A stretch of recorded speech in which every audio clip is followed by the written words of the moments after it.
আমি দোকানদার। দোকানদার তো তুমি এরকম বোরকা ওড়না ওই মেয়েলির সাথে সাজছো কেন? চাচা আপনার যে ঘর জমাই দিতে আছে না, এদের ভয়ে আমি বোরকা পরে আসছি চাচা। ওরা আমার এর আগে 2 বার পিটাইছে চাচা, একদম ভেজা গায়ে পিটাইছে চাচা। ও আমার দুই জামাই তোমার মারছে? আজকে যদি দেখে আপনার সাথে দেখা করছি, দোকানে গিয়ে পিটাইবো কালকে। বোরকা পরে আসছি চাচা। চাচা আমি খুবই অসুস্থ, আমার 2 টাকা লাগবে। ও জায়গায় মারছে, তাহলে তো খুবই খারাপ। ডাক্তার দেখাতে হবে না?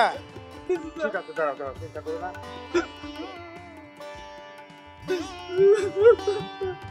যেখানে 10,000 টাকা আছে, হ্যাঁ টাকাটা তুমি রেখে দাও, ভালো করে ডাক্তার দেখাও। আর শোনো, আমার জামাইদের কোনো রকম গালাগালি করবে না। তুমি যাতে গালাগালি না করো সেই জন্য কিছু টাকা দিলাম, গালাগালি করবে না। তাতে গালাগালি করলে আমি খুব কষ্ট পাই। ঠিক আছে, তাহলে যাও। চাচা আপনারা অনেক হাত করলাম চাচা, আপনি আমার খারাপ লাগবো না।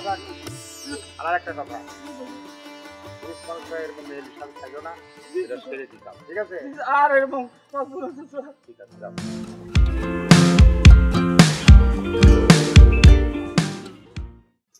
আর কেউ দেখে ফেলবে তো। কথা কবি না, রাখা সল্যান হাজে আসবে।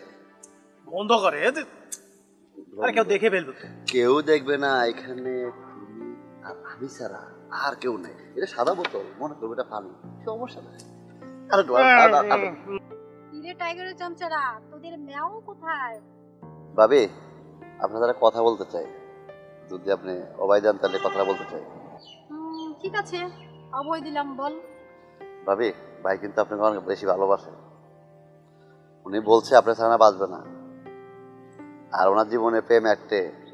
কি বলিস, সত্যি বলছিস তো? সত্যি সত্যি সত্যি বলছি ভাবি। ভাবির সাথে কি দেওরা মিথ্যা বলতে পারে? আচ্ছা শোন, তোরা তোদের ভাইকে নজরদারিতে রাখবি। আমাদের বিয়েটা হয়ে যাওয়ার পর আমি তোদেরকে খাসির মাংস দিয়ে কাচ্চি বিরিয়ানি রান্না করে খাওয়াবো। বাহ ভাবি, আপনি এই কথা শুনে আমার জিলবে পানি চলে আসছে।